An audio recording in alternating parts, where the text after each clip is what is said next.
19, versículo de número 13. 1 Reis 19, 13. Vamos falar da seguinte temática: ouvindo o Senhor. Ouvindo o Senhor. 1 Reis 19, 13. 1 Reis 19, 13. Na minha versão, que é a NVI, diz: quando Elias ouviu, puxou a capa para cobrir o rosto, saiu e ficou à entrada da caverna. E uma voz lhe perguntou: o que você está fazendo aqui, Elias? E uma voz o perguntou: o que você está fazendo aqui, Elias? Ouvindo o Senhor. Depois de uma grande vitória, o desânimo pode bater à porta do nosso coração. Tristezas e angústias podem tomar a alma de um minuto para o outro. Uma ameaça surge. O guerreiro apresenta uma fraqueza. A armadura é fragilizada.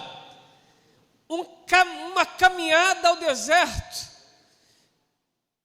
se mostra um caminho de fuga. Fugir se mostra uma solução pontual. Desejo de morte apodera-se daquele que é o bravo profeta. Pedir pela morte torna-se então a resenha do momento. Eu me lembro da música de Ludmila Feber, que diz que depois de uma vitória vem um ataque de Satanás. Acredite, depois do regozijo de uma conquista, não podemos baixar a guarda, porque o inimigo não cansa de atacar. Parece que às vezes ele se torna o Rocky Balboa, bate, apanha o tempo todo, mas está sempre pronto a contra-atacar. Não sou melhor do que os meus pais, foi o discurso adotado por aquele profeta cansado. Apatia e sono se tornam o cobertor da cama, da morte e do desânimo. Buscamos em nosso coração um ânimo para continuarmos, mas parece que o ambiente é de destruição e desestrutura. Tentamos buscar ar, mas as águas do oceano da luta nos cobrem e não encontramos o fundo. Tentamos encontrar alguma coisa para segurar, mas não alcançamos. Sim, é um estado caótico que estamos vivendo. De um momento para o outro, da glória do monte, nos encontramos na derrota do deserto. Da celebração do monte, somos acometidos pelas afrontas da caminhada. Não precisa de um exército, basta uma Jezabel. Amanhã, nessa mesma hora, a cabeça desse profeta estará na minha frente em uma bandeja. Nós somos dispostos a enfrentarmos exércitos inteiros, Mas, às vezes, basta uma palavra para nos desestruturar. Às vezes, essas palavras ganham forma como uma doença, um diagnóstico. Em outro momento, a porta de emprego que se fecha, ou ainda as pressões que enfrentamos no momento que achávamos que seria o melhor momento para as nossas vidas. Viramos um ano dizendo: esse ano será incrível! E do nada, um prognóstico surge. Do Oriente vem a notícia: um vírus do mal toma a terra, uma pandemia é estabilizada. Quem poderá nos ajudar? Talvez usássemos aquele coro de Chapolin, naquele conto mexicano, sempre surge um rapazinho vestido de vermelho, dizendo: estou aqui. Mas na história da vida e no conto da realidade, os cientistas ficam confundidos. Os remédios não são suficientes. As economias do mundo entram em parafuso. 9% de retração no PIB brasileiro, 11% em alguns países da Europa, chegando até ao pico de 40% negativo. Está pensando que está ruim para o Brasil? Existem muitos países que estão piores do que nós estamos. Mas de onde surgiu o PIB, esse vírus mortal, o PIB não retrocedeu, ele cresceu 11%. Deve ser o milagre do vírus mortal. Eu não sei como se explica, mas os números estão mostrando que, se para alguns um vírus é infernal, para outros parece que é providencial. Longe de mim querer tecer qualquer comentário que possa estabelecer aquilo que dizem como: não, é algo marcado, é carta marcada, é um jogo sujo, é aquilo que chamam de neopolítica. Não, eu sou sincero demais, inocente demais para pensar coisas tão terríveis.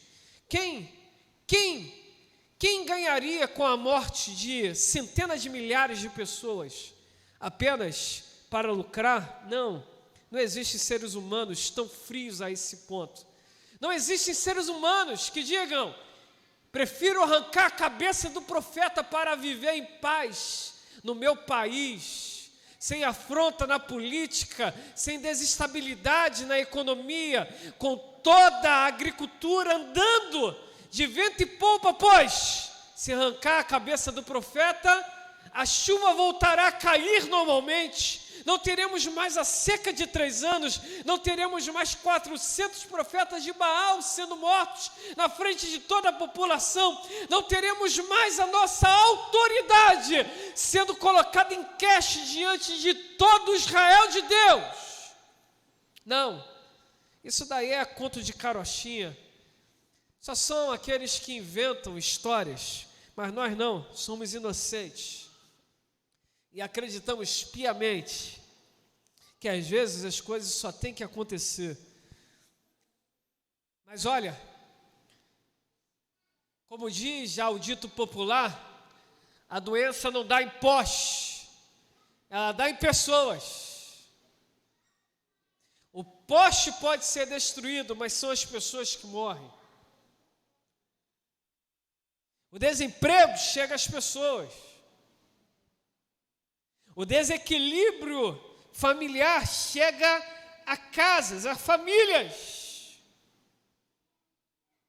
Parece que o caminho do deserto se torna o caminho para muitos. O caminho da fuga, o deitar no chão do deserto, sim, é a cama do desânimo. A desestrutura se torna o cobertor da preparação da morte. Cadê você, a morte? não sou melhor do que os meus pais. Quem nunca chegou a falar dessa forma, eu já não aguento mais, nada dá certo, eu não consigo levar nada à frente, tudo que eu tento não tem sucesso. Às vezes precisamos parar e nos atentarmos para discernirmos a voz que vem de Deus, a voz que vem de nós mesmos e a voz que vem do diabo. Sim, Deus fala. Nós também falamos conosco, mas Satanás também fala. E ele é astuto, ele cria ambientes, ele sussurra ao nosso ouvido, ele constrói falácias em nossas mentes, ele constrói resistências em nossos cérebros.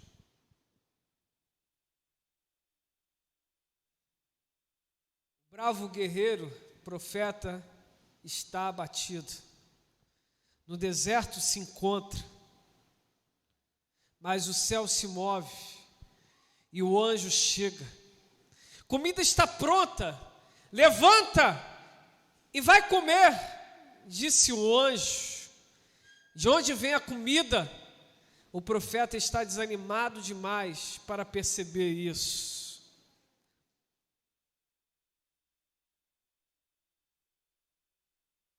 Reparar que às vezes os problemas acabam tirando a nossa visão daquilo que está acontecendo à nossa volta. Ficar deitado, esperando a morte, parece a solução, mas quando servimos ao Senhor de todo o coração, não é a morte que chega, mas é o anjo da parte de Deus trazendo a provisão.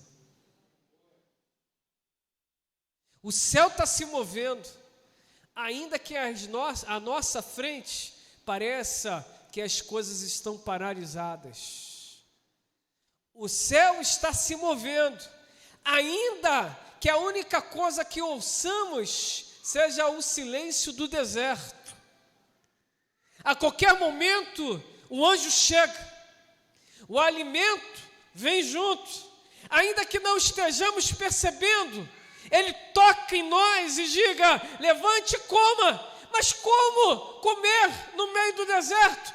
Como surgiu o pão no meio do deserto? Eu não sei, estava abatido demais para perceber o agir de Deus à minha volta.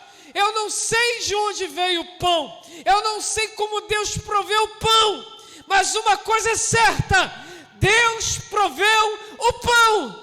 Eu não sei de onde virá o alimento que Deus trará para a minha vida, para eu continuar a caminhada, mas uma coisa eu sei: o pão chegará. Posso estar abatido demais para não ouvir os céus se movimentando.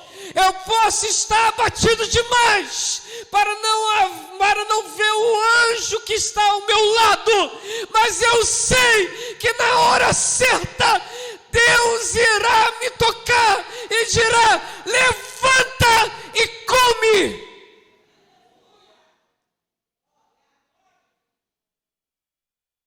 É o tocar do sobrenatural. É o céu que rasga o natural e faz com que o sobrenatural torne-se algo natural.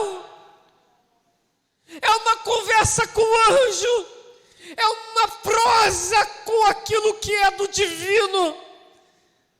Não é um psicólogo humano, mas é a atenção dos céus. Quando pensamos que os homens nos esqueceram, quando pensamos que estamos sozinhos na caminhada, quando pensamos que já é o nosso fim, quando pensamos que a morte já bate a porta, é o momento que Deus chega dizendo: não é o fim, levanta e come. Levanta, Elias. Pode ser que nesta nesta noite Ele esteja dizendo para tantos: levante-se do meio dessa apatia, levante-se desta cama de angústia, levante-se dessa cama de tristeza, levante-se do deserto da morte.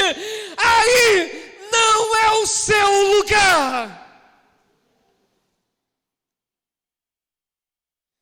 Agora acordado, ele precisa andar. Horebe é o seu destino. Aleluia. Aleluia. Estamos às vezes tão feridos e achamos que precisamos adentrar o deserto, nos isolarmos. Mas Deus diz: Elias, o deserto não é o seu lugar. Horebe é o seu destino. Horebe é o monte de Deus. Em Horebe, Deus se revela. Vá para Horebe. Aleluia.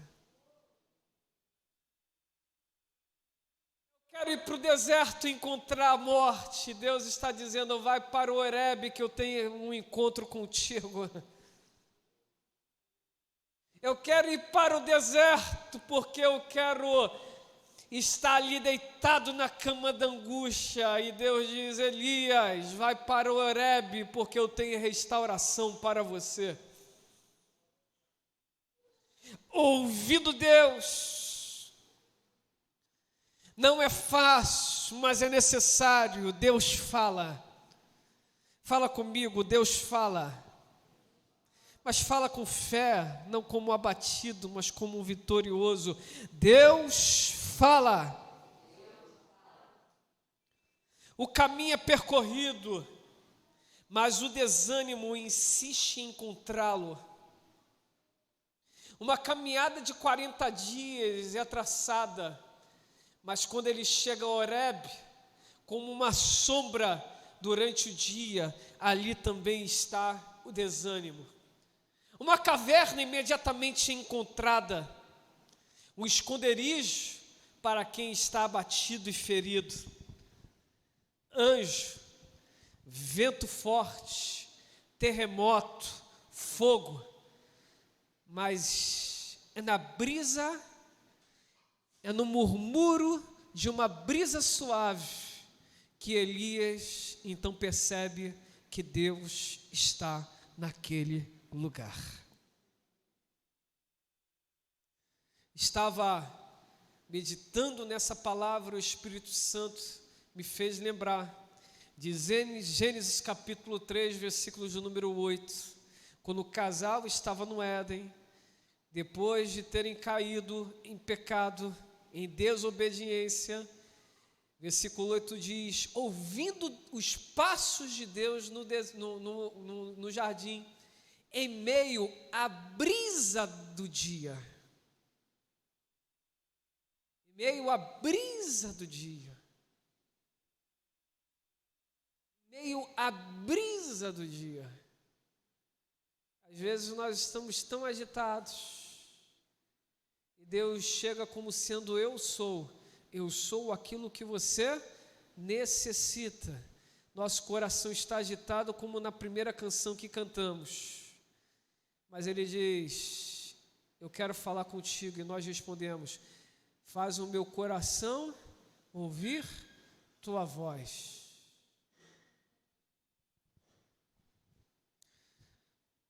A brisa chega naquele lugar. Não é o anjo que chama a atenção de Elias. Não é o vento forte que o desperta. Nem tampouco o terremoto o faz sair de seu lugar. O fogo nem chega perto, mas no meio de uma brisa suave, ele percebe um murmúrio. Então ele se cobre, se apresenta ao Senhor, porque ele sabe que ali Deus estava falando com Elias.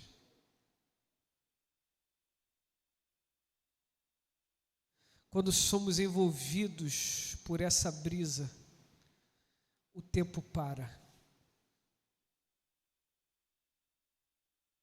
Nossa mente se aquieta. O nosso coração relaxa. O ambiente é mudado.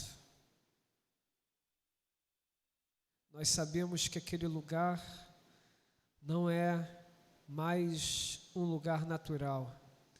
Deus está no meio da brisa.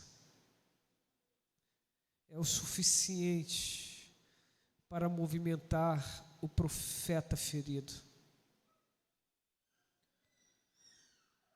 Não que desprezemos os anjos, ou que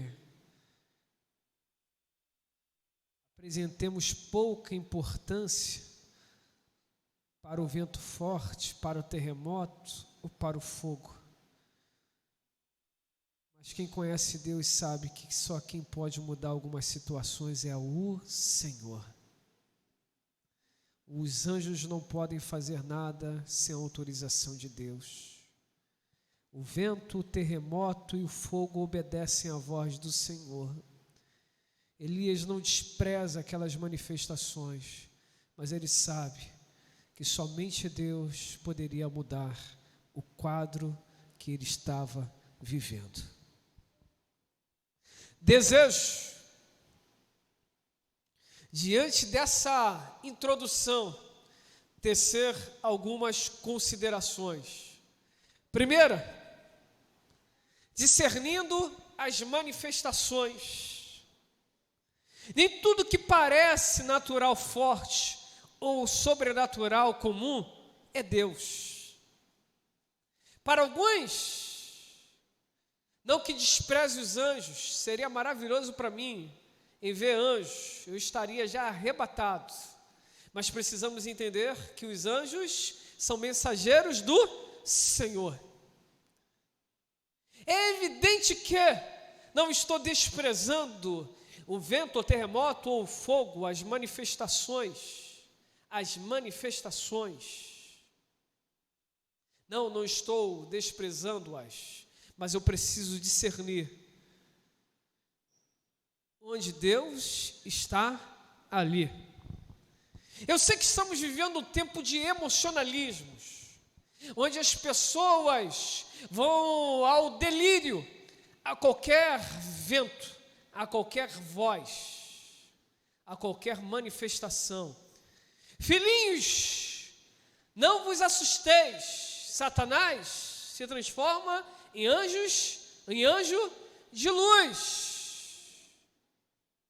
Eu gostaria de pensar que ele não modificaria a natureza, mas algumas experiências me mostram que ele também tem o seu jeitinho de mostrar que pode ter poder, mas ele só manipula, Deus que cria. Alguns fogos não vêm do Senhor, são fogos estranhos, lembremos-nos disso. Nem todo burbúrio ou agitação, Deus está no negócio.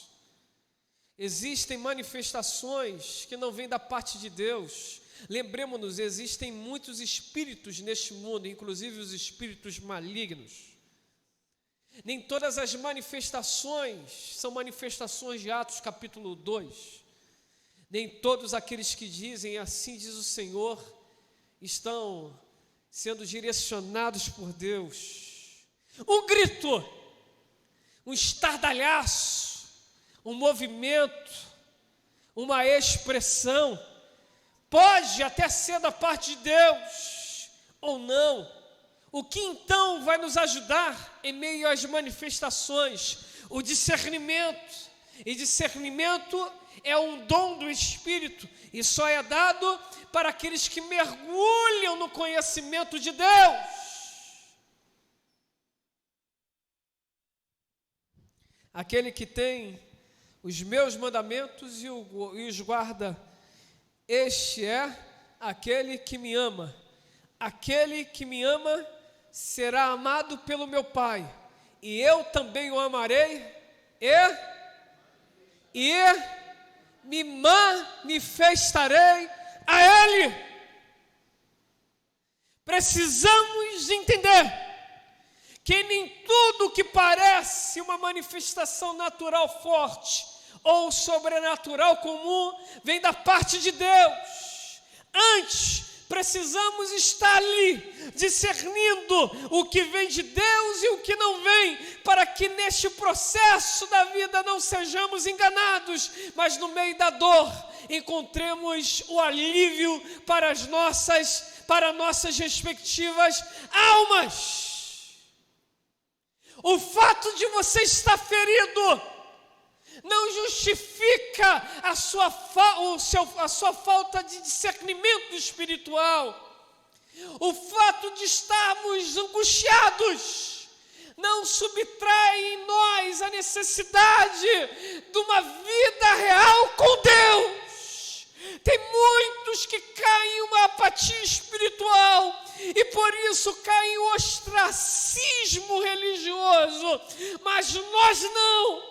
Mesmo abatidos seguimos, mesmo feridos caminhamos, mesmo chorando marchamos. Em Salmo 126, o salmista nos ensina e nos faz declarar, ou, sendo poema, declamar, recitar: aqueles que semeiam com lágrimas, com cantos de alegria colherão. Aquele que sai chorando, enquanto lança a semente, voltará com cantos de alegria, trazendo os seus feixes. Discirna as manifestações. Às vezes somos nós que estamos falando conosco, mas em outros momentos é Deus. E como descobrimos, não tem pílula Sayajin da super espiritualidade. É só vida com Deus, é caminhada com o Senhor. Não subtrai a oração, é a leitura da Bíblia, e você vai ver que ela é muito, mas muito melhor do que algumas campanhas que recebem o nome de pseudo-campanhas de avivamento. 2. Uma brisa e uma percepção de Deus. Não pelo anjo, nem pelo vento forte, tampouco pelo terremoto, ou ainda pelo fogo, é no meio da brisa. Peço por gentileza para pedir quem está lá fora, a não ser quem esteja na portaria, entrar. Faz esse favor para mim, por gentileza. Aqui é o lugar que precisam estar. Aqui é a casa de Deus. Eu tenho certeza que Deus tem uma palavra poderosa no coração. Se está cansado, dorme aqui. Estão cansados, dorme aqui, mas não fiquem lá fora. Lembre-se do jovem Eutico. Ficou cansado e foi para a janela. Caiu. Sorte que Paulo estava lá.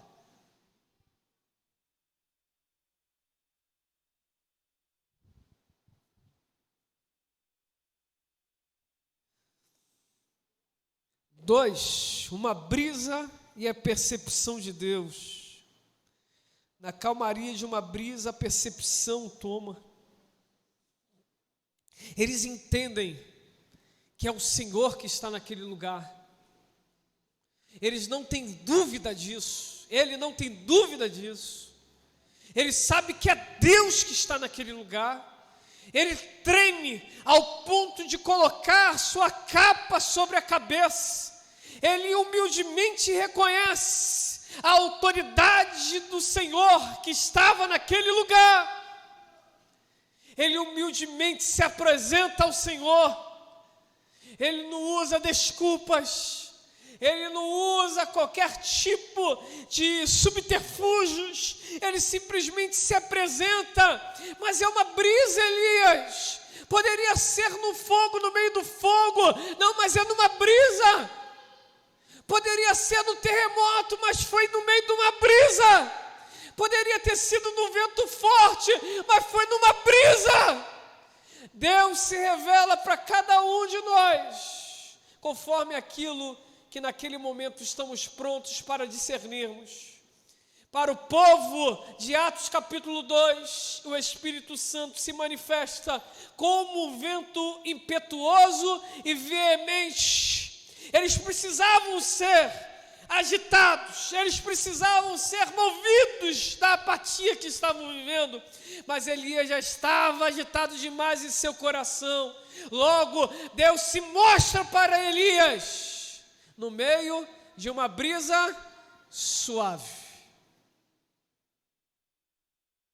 A maneira como Deus se revela para nós não está em uma forma, não é de uma maneira comum. O que é para mim tem que ser para você.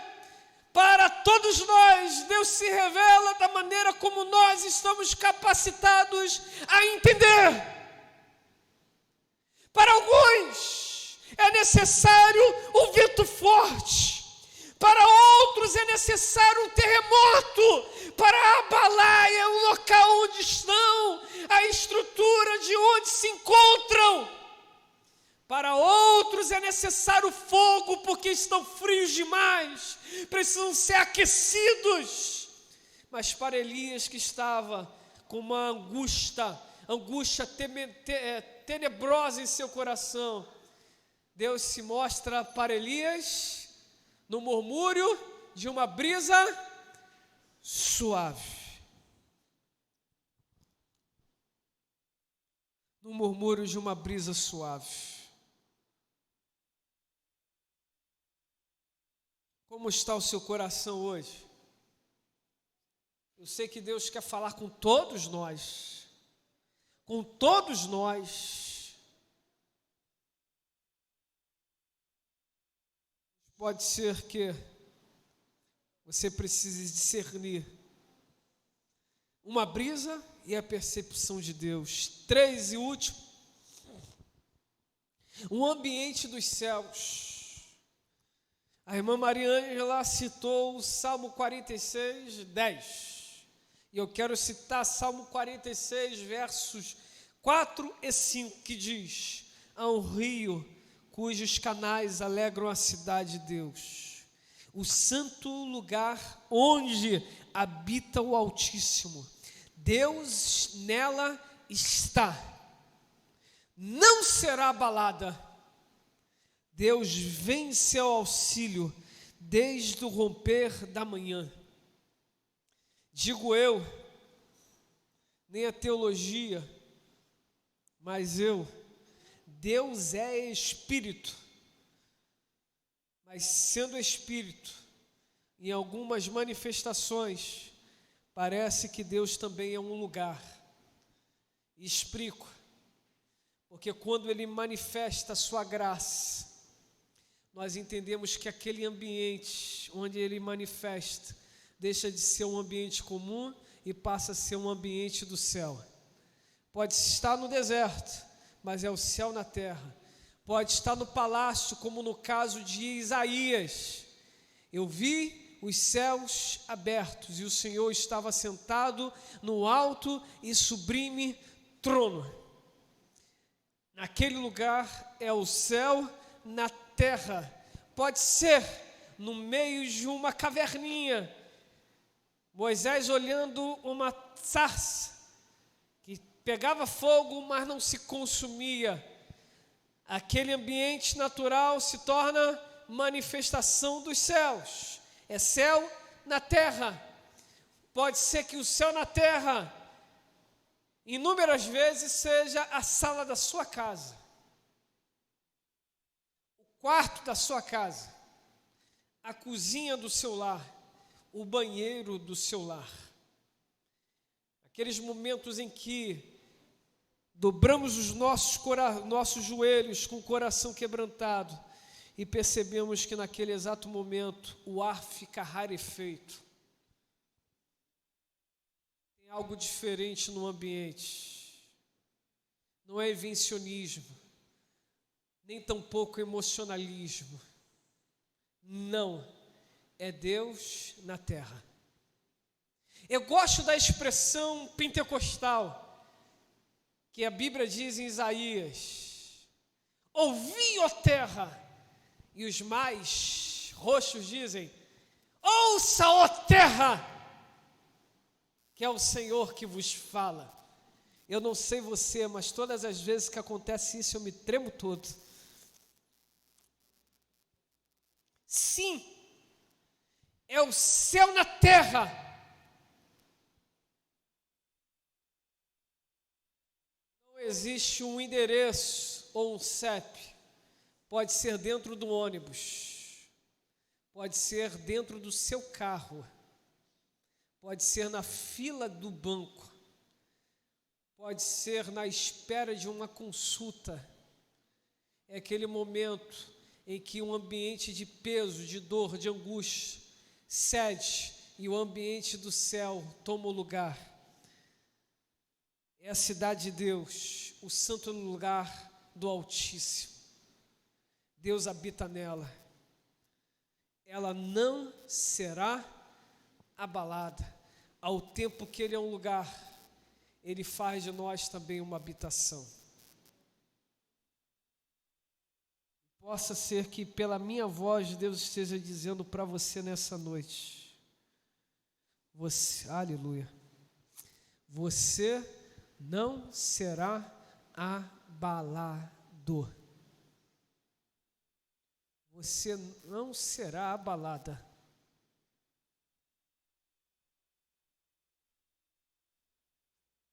Deus está vindo ao seu auxílio no romper da manhã. É Salmo 30. O choro pode durar uma noite, mas a alegria, a resposta, a provisão, o livramento, o escape de Deus vem pela manhã. Você talvez tenha vindo angustiado até aqui, mas esse ambiente é céu na terra. É Deus falando contigo. É angústia batendo em retirada. É a paz que excede todo entendimento tomando lugar no seu coração. São as tristezas indo embora. São as pressões perdendo força em seu coração. E a certeza brotando como uma árvore frutífera no seu interior, dizendo: não é tempo de parar, levanta e come. Ouvindo Deus, mesmo nos momentos mais caóticos, ouvindo Deus, mesmo nos momentos de maiores angústias, ouvindo Deus, quando estamos debilitados, cansados, fragilizados, ouvindo Deus, quando estamos com a armadura arranhada, ouvindo Deus, é necessário. Termino. Lembro que quando acordava 3:pouca da manhã para trabalhar, pedindo ao Senhor auxílio, por vezes não poucas, eu ouvia aquela canção vindo dos céus, era como os anjos cantando. Não era a voz dos anjos, mas era o céu na terra que dizia: alta madrugada vai, já estou cansado, mas ouço Deus me chamar. Sua voz suave é, como um sussurro, mas ouço Deus me chamar. Meu coração se aperta, eu ando tão cansado, eu tenho trabalhado tanto, meu coração se aperta a ouvi-lo me chamando, me chamando, me chamando, me chamando, me chamando. Eu vou, já estou indo ao seu encontro, Senhor. Eu vou correndo ao seu encontro. Elias não se moveu até ser Deus, mas quando foi Deus, uma capa na cabeça, um levantar automático e um se apresentar em temor e tremor, dizendo: Senhor, eis aqui as minhas dores.